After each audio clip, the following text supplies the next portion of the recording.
오늘은 교회 설립 67주년 감사 예배로 하나님께 영광을 돌려드립니다. 돌이켜보면 짧지 않은 그러한 시간입니다. 주님께서 이 몸된 교회를 신실하게 보호하시고 인도하여 주셨고, 앞으로도 100년 또 우리 주님 오실 그날까지 저희 교회가 이 땅 가운데에서 구원의 방주의 역할을 하도록 인도하시리라고 믿습니다. 하나님이 일하시는 방식에 대해서 종종 놀랄 때가 있습니다. 우리 하나님은 우리에게 주신 자유의지를 빼앗아서 어떠한 일을 강요하시는 분이 아니시더라고요. 먼저 우리를 하나의 교회로 불러주셨습니다. 여러분, 산부 예배에 오늘 나오셨는데, 오늘 이 자리에 여러분이 결코 우연히 계신 것이 아닙니다. 하나님이 우리를 하나의 믿음의 공동체로 불러주셨죠. 그리고 저와 여러분의 마음속에 하나님께서 이루시기를 원하시는 거룩한 꿈, 열망을 던져주셨습니다. 뿐만이 아니라 계속해서 충분한 사랑과 은혜를 부어주셔서 하나님의 그 거룩한 뜻을 잘 감당할 수 있도록 도와주십니다. 시편 기자의 고백입니다. 하나님은 당신의 백성에게 힘과 능력을 주시는 분이시다. 무슨 얘기냐면요, 우리 하나님은 결코 그냥 우리에게 비전을 툭 던져주는 그런 분이 아니시라는 겁니다. 예배와 속회 또 우리 영성 훈련을 통해서 하나님 말씀하십시오, 저희가 그 뜻대로 행하겠습니다, 이렇게 단순하게 고백할 때에 우리가 그 일을 감당할 수 있는 힘과 능력도 덧입혀 주시는 것입니다. 20년 전 당시 저 뒤에 와서 앉아 계신데 우리 담임 목사님이셨던 조영진 목사님, 그리고 이 자리에도 많이 앉아 계신데 우리 평신도들에게 너희의 선교 지명을 해외로 넓혀라고 하는 그러한 비전을 허락해 주셨습니다. 1998년은요, 우리가 지금 이렇게 편안하게 앉아서 예배드리는 이 성전이 마무리되는 해였습니다. 우리 믿음의 선배들은 그 건축에 바쁜 그 순간 중에도 핵심을 놓치지 않았던 것 같아요. 하나님, 이 성전을 통해서 어떤 하나님의 뜻이 이루어지기를 원합니까? 이 성전을 통해서 어떤 하나님의 사명을 감당하기를 원하시는 겁니까? 이러한 멋진 질문을 기도 가운데에 하셨던 거죠. 그리고 나서 이제 꼭 20년이라고 하는 세월이 흘러서 우리는 이제 웨슬리홀 재건축을 눈앞에 두고 있습니다. 같은 질문을 묻기 원합니다. 앞으로 20년 우리 교회는 어떤 비전을 갖고 어떤 사명을 감당해야 하는 겁니까? 라고 하는 질문이죠. 이 질문에 답하기 전에 우리는 목적과 목표를 좀 구별할 필요가 있는 것 같아요. 목적은 저희 교회가 나아가야 될 방향, 디렉션에 관한 것입니다. 목표라고 하는 것은 그 방향으로 나가기 위해서 구체적으로 실천해야 될 일들, 사역들인 것이죠. 그런데 우리는 가끔 사역을 하다 보면 쉽게 목적과 목표를 혼돈할 때가 있습니다. 눈앞에 닥친 일, 사역이 아니라 하나님의 큰 뜻, 원대한 비전, 우리 교회가 나가야 될 방향, 디렉션을 볼 수 있어야만 하는 것이죠. 목적, purpose, 목적은 우리 교회의 존재 이유와 사역의 방향을 바라보는 눈인 것입니다. 목표, goals, 그것은 그 목적을 달성하기 위한 구체적인 사역들을 정하는 것입니다. 아마 산부 예배 나오신 분들 중에는 절대로 그런 분들이 안 계시는데요, 가끔 단기 선교를 가면 이런 말씀 하시는 분들이 있어요. 집에서 팽팽 놀고 있는 그 애들을 좀 오지에 보내서 고생 시큰시키고 집밥이 얼마나 좋은지, 그리고 너희들이 미국에서 얼마나 호강하고 있는지 좀 배우고 와라. 그런 분들에게 목적은 아이들을 깨우치는 것이고, 목표는 그 목적을 달성하기 위해서 단기 선교를 보내는 것일 겁니다. 그런데 그것은 뭐가 잘못돼도 크게 잘못된 것입니다. 교회 차원으로 이 생각을 좀 확장해 보십시다. 구제나 사회 사업은 선교의 목적이 될 수 없는 것이죠. 우리 이웃들이 당하고 있는 아픔과 상처를 보듬겨 안고 그것을 덜어주기 위해서 노력하는 것은 선교의 구체적인 내용은 될 수 있을지 몰라도 선교의 목적은 아닌 것입니다. 또 교회 부흥을 위해서 선교를 사용하는 것도 아닌 것이죠. 물론 선교의 뜨거운 교회가 어쩔 수 없이 부흥되는 것도 사실입니다. 그런데 냉랭해진 교우들의 마음에 불을 붙이기 위해서, 그것을 통해서 숫자적인 부흥을 가져오려고 하는 것은 결코 선교의 목적이 될 수는 없는 것입니다. 그렇다고 하면 우리 교회가 지향해야 될, 바라봐야 될 선교의 목적은 과연 어떠한 것입니까?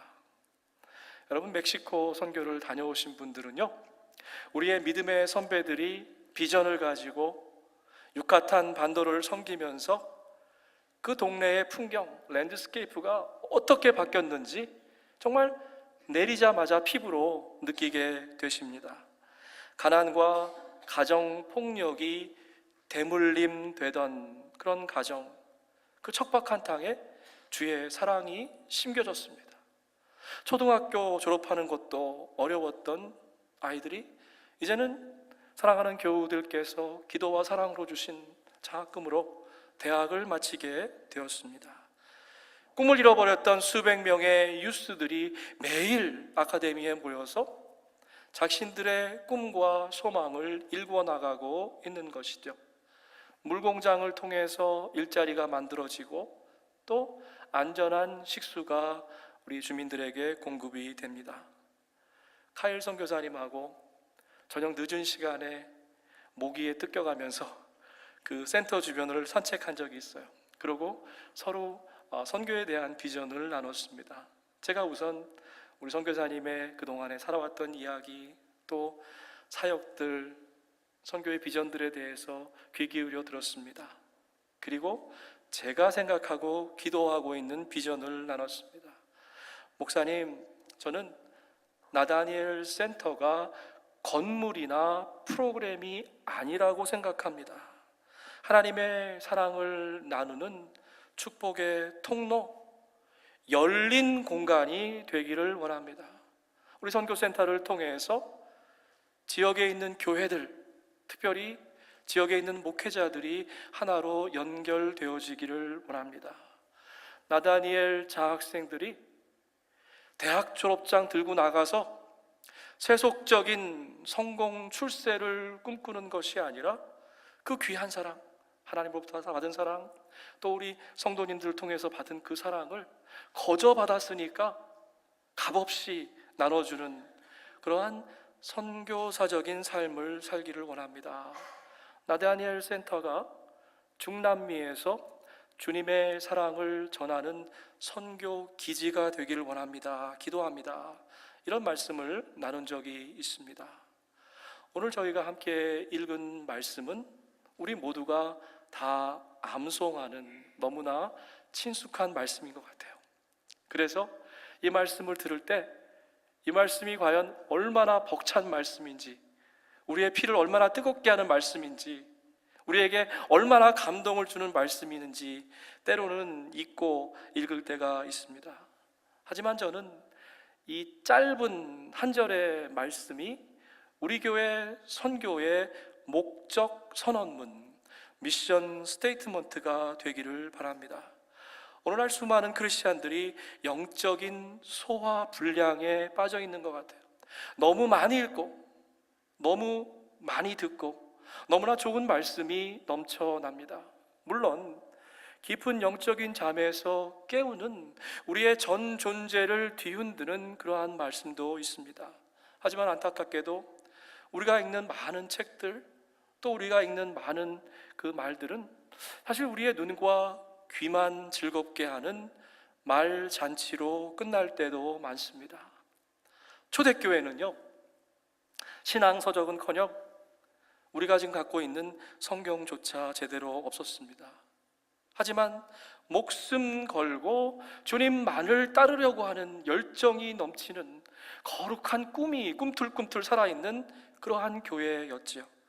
주님 한 분만으로 만족하고 하나님이 없으면 다른 모든 것이 다 있어도 아무 것이 아니라고 고백할 수 있는 그러한 신앙의 야성이 살아있던 그러한 교회였습니다. 근데 현대 교회는 점점 너무 편해지는 것 같아요. 그 초대교회의 열정을 잃어버려 가고 있는 것 같습니다. 사랑하는 와싱턴 한인교회 교회 여러분, 오늘 67주년 생일잔치에 우리끼리 즐겁고 기쁘고 그것도 참 좋지만 하나님은 과연 우리 교회에게 어떤 비전을 주실까? 우리가 나가야 될 우리 교회의 방향은 무엇인가에 대해서 좀 진지하게 생각해 보길 원합니다. 우리 교회의 비전이 초대형 교회로 급성장하는 것입니까? 아니지요. 저는 초대형 교회가 아니라 초대교회의 거룩한 순정, 순수함, 그리고 그 첫사랑을 회복하는 것이 우리 교회가 나가야 될 방향이라고 생각합니다. 저는 사랑하는 교우들과 살을 부벼가면서 함께 목회하는 동안 늘 두 분 전임 목사님의 목회 철학을 제 마음의 중심에 두었습니다. 한쪽 귀로는 늘 말씀과 기도보다 한 발자국도 앞서가지 마라 라고 하는 우리 조영진 감독님의 음성을 듣습니다. 또 다른 쪽 귀로는 작은 교회, 큰 목회, 김영복 목사님의 그 말씀이 제게 잔잔한 여운으로 남습니다. 교회 설립 감사 주일에 여러분에게 감히 묻고 싶습니다. 우리는 너무 많이 듣고 너무 많이 읽기는 하는데 듣고 싶은 것만 듣고 읽고 싶은 것만 읽고 있는 것은 아닙니까? 그래서 혹시라도 영적인 편식 상태에 빠져 있는 것은 아닙니까? 이것저것 많이 읽고 듣기는 해서 우리의 몸은 비대해졌는데 우리의 영혼은 마치 속빈 강정처럼 그러한 모습은 아닌 것입니까? 말씀을 그런 생각을 해봐요. 우리 머릿속에다가 그저 말씀 냉장고를 하나 놔두고 거기다가 좋은 말씀 차곡차곡 그렇게 쌓아두고만 있지는 않습니까? 뜨거운 심장도 잃어버리고 이제 주님의 손과 발이 되라고 하는 그 말씀 앞에도 차일피일 우리의 결단을 미루고 있지는 않습니까? 말씀의 도전 앞에서 나 하나쯤이야 이렇게 많은 사람들이 있는데 다른 사람이 하면 되지 이런저런 핑계를 대면서 그저 점잖은 크리스찬의 모습으로 살아가기로 작정하지는 않으셨습니까? 평생 말씀과 한번 제대로 부딪혀보지도 못하고 말씀의 그 언저리만 빙빙 돌고 있지는 않습니까? 그렇다고 하면 우리가 바로 영적인 소화불량, 편식 상태에 빠져 있는 것이죠. 요한복음 3장 16절은 복음 중에 복음입니다. 가장 짧은 성경입니다. 우리가 갖고 있는 성경 66권을 한 권으로 줄이고 한 장으로 줄이고 마지막으로 한 절로 줄인다고 하면 요한복음 3장 16절이 되지 않을까 싶습니다. 루터는 요한복음 3장 16절을 가장 작은 복음서, 복음의 축약판이다 이렇게 이야기했습니다. 하나님의 부르심을 받기 2주 전에 마지막 설교를 하면서 이 말씀으로 설교했어요. 그리고 라틴어로 요한복음 3장 16절을 계속 암송하다가 편안하게 주님께 부르심을 받았습니다. 요한복음 3장 16절은 복음의 에센스입니다. 만약 불과 몇 분만 더 살 수 있는 분에게 제가 복음을 전해야 될 기회가 있다고 하면 저는 주저하지 않고 이 말씀을 전합니다. 왜냐하면 요한복음 3장 16절은 그 크신 하나님의 사랑, 잃어버린 죄인을 구하기 위한 아버지 하나님의 사랑 그 자체이기 때문에 그렇습니다. 최고의라고 하는, greatest라고 하는 형용사로 오늘 읽은 말씀을 설명한 글을 제가 읽은 적이 있습니다. 하나님이 누구세요? 우리의 최고의 애인이시죠. 세상을 최고의 숫자입니다. 이처럼 사랑하사 최고의 수준이죠. 독생자를 최고의 선물입니다. 주셨으니 하나님에게 우리에게 보여주신 가장 아름다운 행동입니다. 누구든지 최고의 초청입니다. 아무도 배제하지 않는 거예요. 누구든지 저를 믿는 자마다. 여러분, 단순함이 중요하다고 말씀드렸어요. 많은 착한 일을 해서, 사역을 해서, 열심히 살아서 그게 아니라 저를 믿기만 하면 최고의 단순함인 것입니다. 멸망하지 않고 최고의 구원입니다. 영생을 얻으리라. 최고의 소유, 우리가 누릴 수 있는 하늘나라의 최고의 기업인 것이죠. 도대체 여러분에게 하나님은 어떤 존재입니까? 저는 모태신앙으로 태어나서 전능하신 하나님, 시간과 공간을 초월하시는 그 하나님을 믿기로 아예 어렸을 때 작정을 했습니다. 그리고 나서 성령의 은사도 체험했지만 늘 여전히 마음 가운데에 의문이 있었어요. 하나님이 정말 계신 것인가? 더군다나 대학에 가서는 또 칸트와 니체를 읽었습니다. 그때는 또 이렇게 폼 잡고 다니더라고. 이렇게 두꺼운 그 독일어로 된 원서 들고 다니고 그렇게.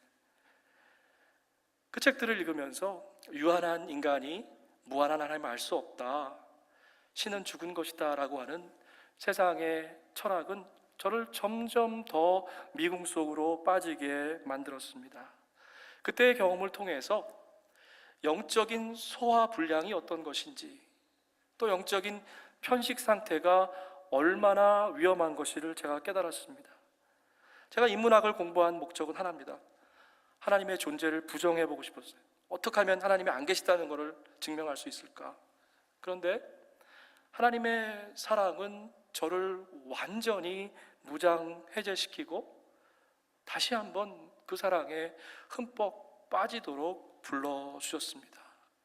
여러분, 머리로, 지적으로, 인터렉추얼하게 우리 하나님을 이해한다고 하는 것은요, 시작부터 실패가 보이는 것입니다. 그러한 시도는 다 실패하기 마련입니다.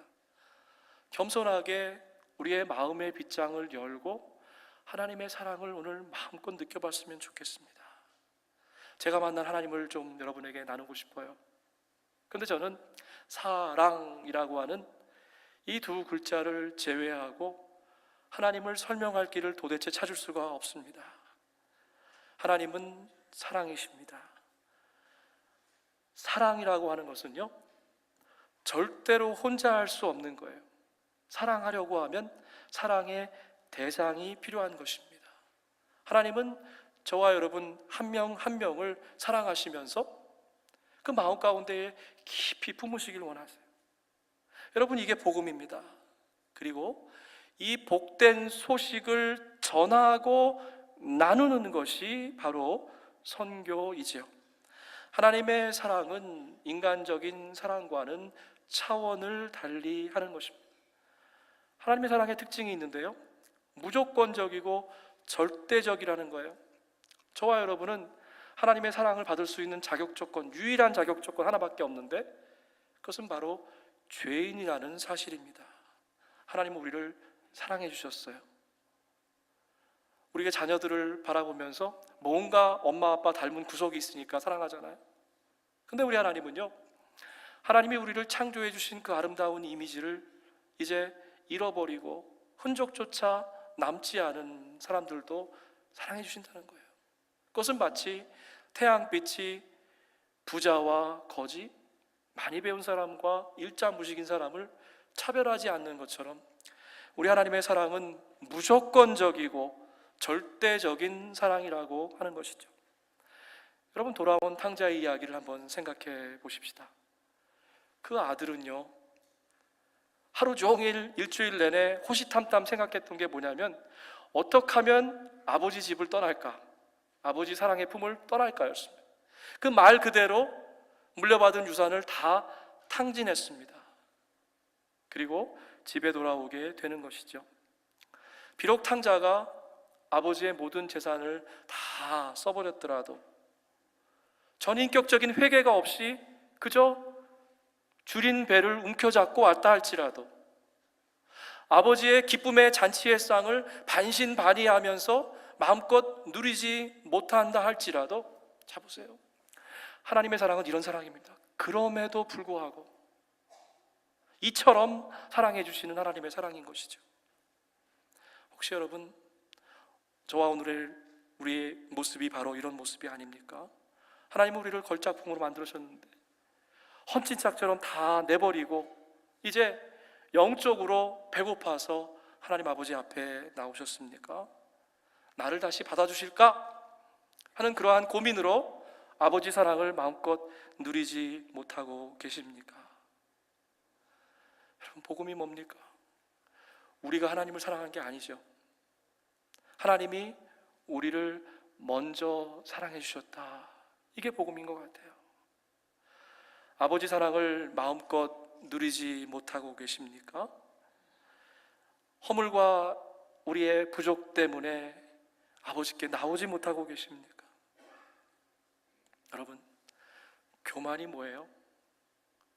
고개 빳빳이 들고 서 있는 것만이 교만이 아니라 제가 갖고 있는 교만의 정의는 이렇습니다. 하나님의 사랑에 덫에서 벗어나려고 시도하는 게 교만인 것 같아요. 또 아버지 하나님의 사랑을 받을 자격이 없다고 내 자신을 질책하고 돌팔매질하는 것도 역시 교만입니다. 왜 그렇습니까? 하나님의 무조건적이고 절대적인 사랑을 우리가 알고 있는 인간적인 사랑의 차원으로 끌어내리기 때문에 그것이 인간적인 교만이에요. 하나님의 사랑은 희생적인 사랑입니다. 여러분, 헌신적인 사랑을 해보셨어요? 제가 예전에는 하나님 사랑을 생각하면 가장 가깝게 떠올릴 수 있는 게 제가 우리 부모님들로 받았던 그러한 사랑, 부모님의 사랑이라고 생각했어요. 근데 요즘 새롭게 깨달은 게 있는데요, 하나님의 사랑하고 가장 가까운 사랑은 할아버지, 할머니의 사랑인 것 같아요. 여러분, 좀 이해가 되십니까?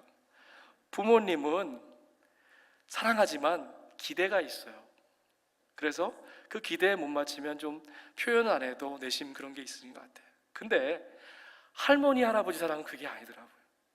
제가 가끔 우리 부모님에게 전화드리면 너 말고 우리 저희 아들 바꿔라 이렇게 하시더라고요. 그리고 그냥 저랑은 짧게 얘기하시는데 손주랑 전화 붙잡으면 한참을 얘기하시는 거예요. 살짝 질투도 나게 하고 그러더라고요. 근데 우리 교우들 보니까 손주, 손녀 돌보시느라고 얼마나 바쁘세요? 하루에 몇 시간씩 라이드 하시고 정말 허리가 휘어져라 아이들을 돌봐도 저한테 손주, 손녀 때문에 불평하시는 분 제가 한 번도 아직 못 봤습니다. 하나님의 사랑은 희생적인 사랑입니다. 더군다나 여러분, 헌신적으로 사랑했는데 거절당해 보신 적 있으세요? 얼마나 상처가 되고 아픕니까? 근데 우리 하나님은요, 저와 여러분에게 매일 매순간 거절당하고 무시당하셔도 여전히 넓은 팔을 펴시고 다시 품어주시려고 우리를 마냥 기다려주시는 거예요. 하나님의 사랑은 구원의 사랑입니다. 그 사랑의 목적은 단 하나인데 저와 여러분을 구원하기 위한 것이에요. 오직 십자가의 사랑으로 우리는 구원받습니다. 근데 여러분, 우리가 십자가를 생각할 때마다 모든 사람을 구원해 주신 보편적인 사랑, 하나님의 사랑, 러브스토리, 감동으로만 여러분 받으면 안 돼요. 십자가의 감동이 아니라 사실은 십자가의 충격이 필요한 것입니다. 살아계신 하나님이 나를 대신해서 죽으셨구나, 나 때문에 십자가를 지셨구나라고 하는, 정말 머리를 망치로 두들기고 같은 그 십자가의 충격이 우리 안에 사랑으로 다가오는 것이죠. 하나님이 나 대신 죽어주셨습니다. 여러분, 이보다 더 진한 사랑이 어디에 있습니까? 아무 조건 없이 가장 소중한 외아들을 내어주신 것입니다. 사랑은 아낌없이 주는 나무예요. 고귀한 사랑일수록 가장 값어치 있는 것을 내어줍니다. 하나도 아깝지 않습니다. 사랑할수록 모든 것을 다 줍니다.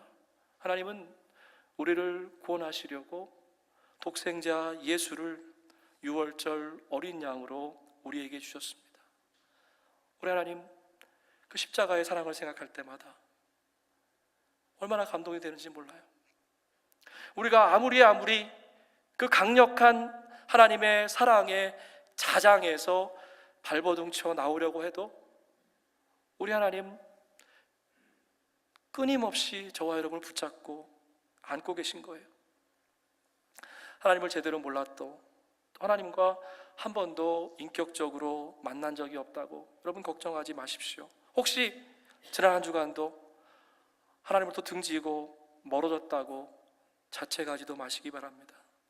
오늘 다시 한번 우리 하나님께서 주시는 인자한 초대의 음성을 듣기 원합니다. 내가 너를 사랑하고 싶다. 다시 나에게로 와라. 여러분, 이것이 하나님의 무조건적인 희생적인 구원의 사랑인 것이죠. 왜 선교를 주제로 이야기하면서 하나님의 사랑에 대해서 이렇게 길게 이야기하고 있는 것입니까? 그 이유는요, 하나님의 사랑이 우리 선교의 목적이 되어야만 하기 때문입니다. 거저받은 사랑을 값없이 나눠주는 것이 선교인 것이죠. 하나님의 사랑을 가슴에 간직한 사람은, 저와 여러분은 우리의 직업이 무엇인지 상관없이 모두 선교사인 것입니다. 만약 그 사랑이 전해지고 나누어져야 될 공간이 있다고 하면 그곳이 어디든지 간에 선교지가 되는 것이죠. 가난한 이웃에게 무료로 급식을 하기 위해서 선교팀이 달동네를 찾아갔습니다. 근데 집집마다 화장실이 없어서 마을 가운데에 있는 공동 화장실이 하나 있어요. 그래서 선교팀이 사역을 나가기 위해서 이른 아침에 그 화장실 앞에 길게 줄을 섰습니다. 인솔하고 가신 목사님이 노크를 하면서 빨리 좀 나오세요. 줄이 깁니다. 그 안에서 점잖은 장로님 목소리가 들리는 거예요. 목사님, 조금만 기다려주세요. 또 한참이 시간이라서 다시 한번 목사님이 대충합니다. 빨리 나오세요. 그만. 장로님이 이제 거의 다 돼갑니다. 그렇게 말씀하시고, 그리고 나서도 한참을 안 나오시는 거예요. 근데 이제 드디어 장로님 나왔습니다. 장로님의 모습을 보고 목사님과 함께 갔던 모든 일행들이 장로님 화장실 안에서 뭘 했는지 아는 거예요. 무릎 꿇고 앉아서 막힌 그 변기를 치우신 겁니다. 저는 이 이야기를 생각할 때마다 선교가 뭘까? 사랑이 뭔가에 대해서 다시 한번 생각하게 됩니다. 아마 함께 갔던 젊은이들에게 밥을 퍼주는 것이 그들 선교의 목적이었을 겁니다. 근데 이 장로님에게는 밥을 퍼주는 것은 사역이고 목표였어요. 우리 장로님이 전자로 하고 싶었던 것은 사랑을 퍼주는 거였습니다. 그렇기 때문에 밥 대신에 오물을 펐지만 그분은 사랑을 푸는 게, 사랑을 나눠주는 게 그분의 선교에 있어서 목적이었기 때문에 사랑을 나눠주신 것이죠. 여러분, 사랑하는 연인들끼리 사랑하다가 헤어지면 어떻게 돼요? 상처와 아픔만 남습니다. 그런데 우리가 그리스도의 사랑을 가지고 갔던 그 자리는 어떤 자리입니까? 그 사랑이 지나가도 주님께서 베풀어 주시는 그 아름다운 향기는, 진한 감동은, 잔잔히 남아있는 사랑의 여운은 남는 것이죠. 사랑이 그 지나간 그 자리를 보면 알아요. 이기적인 사랑이었는지 아니면 헌신적인 사랑이었는지 사랑이 지나가면 알게 되는 것입니다. 멋진 건물도 언젠가는 낡아집니다. 훌륭한 프로그램도 반드시 없어집니다. 하지만 사랑은 영원히 남는 것이에요. 우리가 어떤 직업을 가지고 있든지 간에 상관없이 주님의 사랑을 나눌 수만 있다면 우리는 다 선교사인 것입니다. 우리가 지나간 자리, 우리의 사랑, 주님의 사랑이 지나간 그 자리를 보면 저와 여러분이 어떠한 삶을 살았는지 알게 되는 것입니다.